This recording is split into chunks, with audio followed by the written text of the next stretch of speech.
So what will this story of Paul travelling to Rome have to say to us today?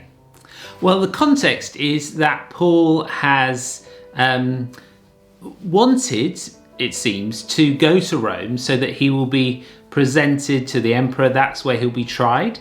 So that's what it's decided will happen. He's put in charge of a centurion, and they set out by sail, by far the quickest and easiest way to travel to Rome. And it all seems to go fine to start off with, but it's taking a bit longer than they hope. And they get to a port, and in the port, the decision is needed to be made. What should they do next?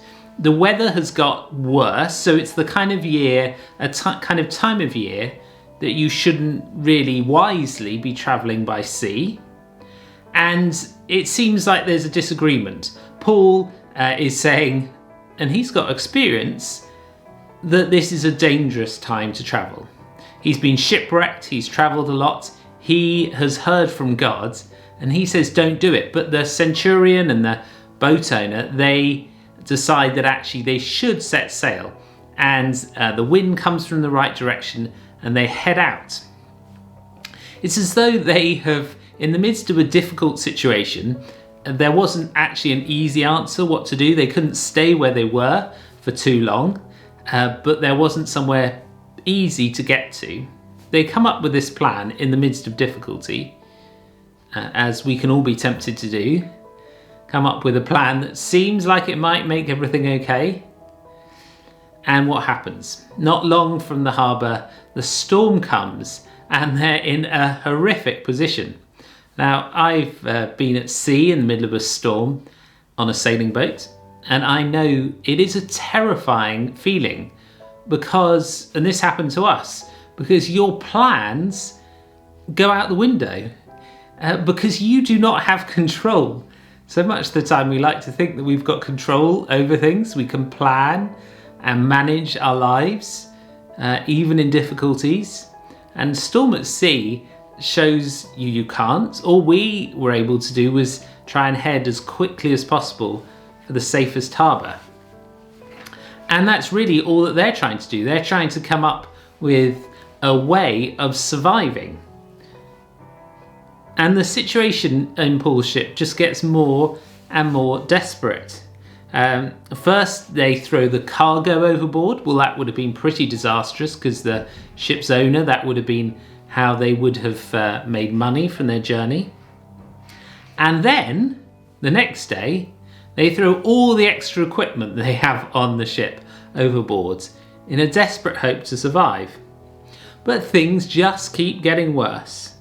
And they say, as a group, all hope of our being saved was at last abandoned. I hope we could be sympathetic with them.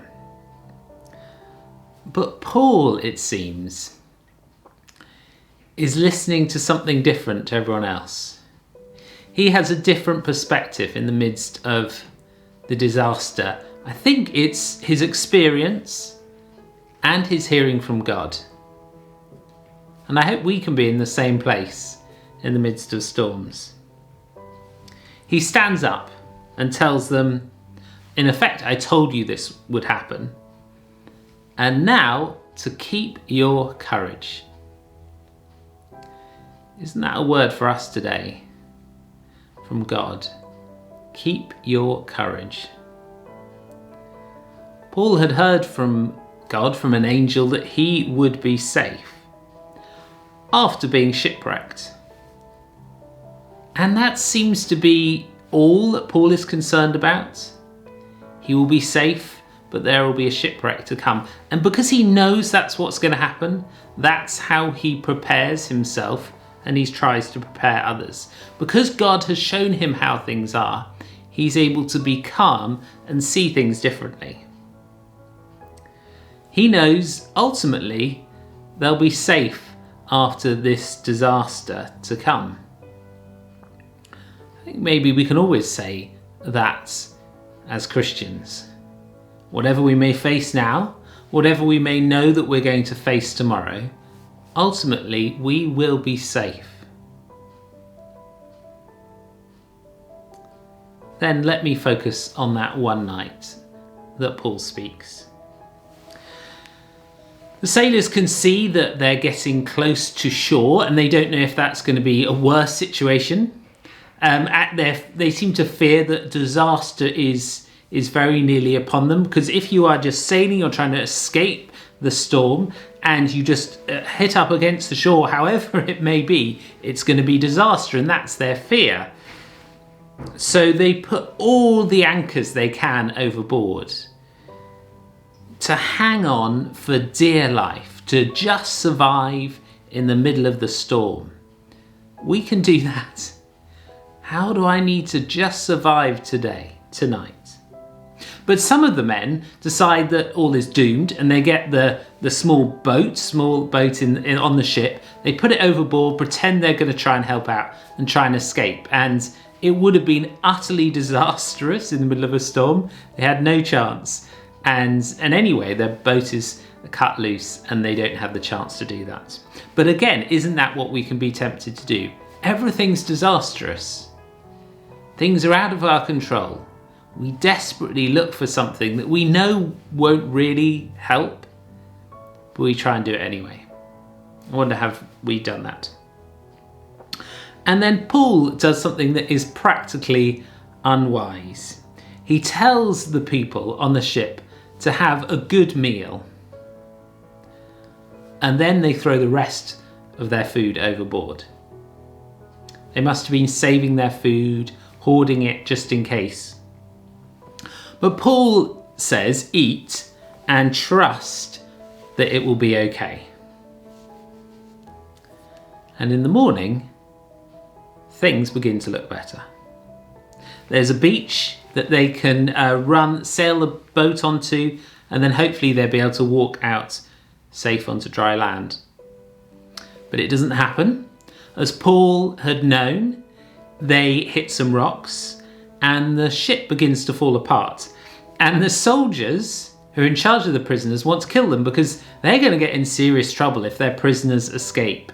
But the centurion, his attitude to Paul seems to have radically changed, because he is concerned to save the prisoners because of Paul. He must have seen something in how Paul faced this that made him know that this was a very important person who had something important to give. And in the midst of a storm, whatever our position, in the midst of difficulties, whatever our position, we can be, as Christians, people who others will see, wow, there's something going on for them. That means there's something different. I love this story because it inspires me to act more like Paul. In the midst of a disaster, what should we do? Trust that we are safe, even when the storm's been going on for a long time.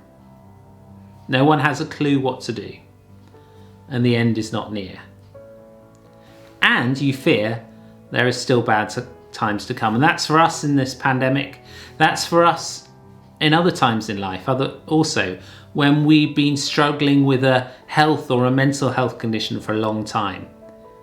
It seems like it's been going on for a long time. No one has a clue what to do. The end is not near. You fear there's still bad times to come. That could be the case in a relationship situation, in a work situation, in a community, in your housing. There is no way that we can see how it's going to be better. That sounds like us today. What can we do? We can speak calmly to the insanity around us. We can say, if you trust, you will be saved.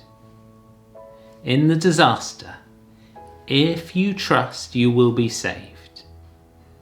In what you face today, if you trust, you will be saved. Come what may, if we trust, we will be saved.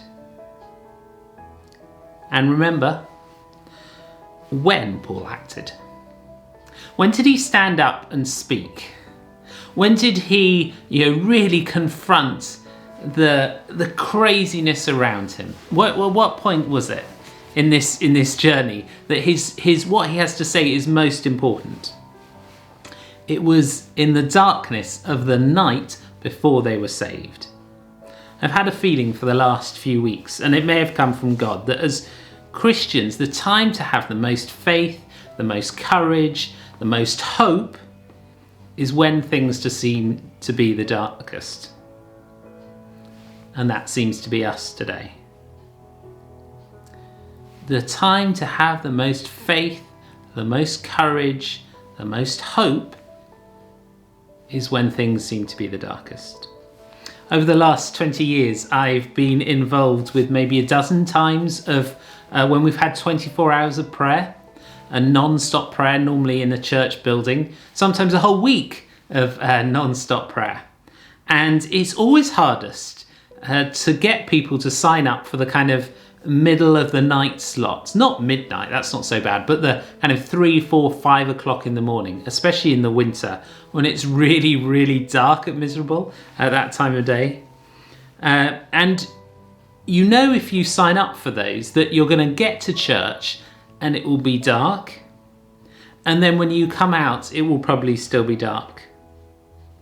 It won't be light for a while. That's a really hard time to get up, to turn to God and pray. And because no one else tends to sign up for those times very easily, I often end up signing up for them myself and dragging myself to church at 4 o'clock in the morning or so. And it is really hard. It's really hard to stay awake. It's really hard to pray when it's as dark as it's going to be. But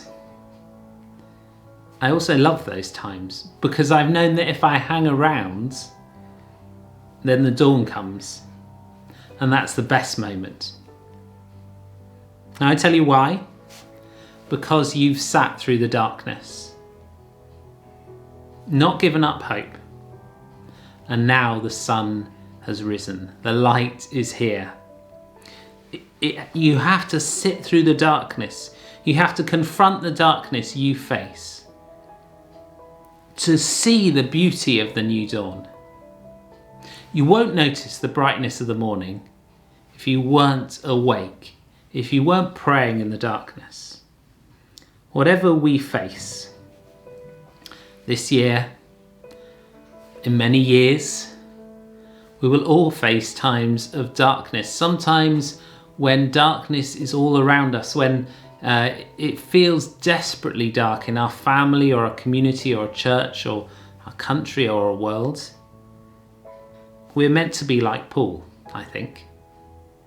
I hope you agree. We're meant to be like Paul, that in the darkness of the darkest night, we stand and say, the dawn is not far. Will you trust until the dawn comes? Will you pray until the dawn comes? Hope is here. Will you trust till dawn? Will you stand with me and trust till dawn? And don't forget how people responded to Paul. Most of the time they responded to him by trying to kill him, by ignoring him. They came up with better plans. They tried to escape. But we still can be the people who are in the middle of the darkness. Will you trust? Will you trust? I know someone, we say. I know somebody who is worth trusting in, who there is always hope in. We spur each other on to trust in Jesus. He is alive, we know. He is at work, we say. Yeah, I've seen it this week. I've seen him doing things this last week. He is alive. Will we trust in him until the dawn? We do not need to fear. The dawn is not far. The dawn is so close.